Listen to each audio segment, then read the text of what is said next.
अस्सलाम वालेकुम गाइस, कैसे हैं आप लोग। Welcome to Kashif voice. क्या आपने भी कभी जिंदगी में कोई ऐसी शॉप देखी है जहाँ पे शोहर जहाँ पे प्राय फरोख्त हो? मैंने तो कभी नहीं देखी।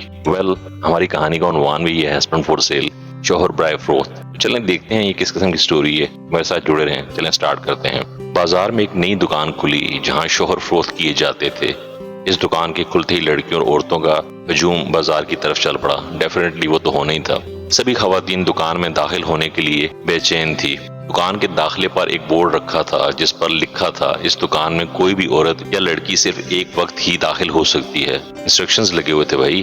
चलें देखते हैं आगे क्या होता है। मुझे हिदायत दी गई थी, इस दुकान की 6 मंजिलें हैं। अच्छा, हर मंजिल पर उस मंजिल के शोहरों के बारे में लिखा होगा जैसे जैसे मंजिल बढ़ती जाएगी।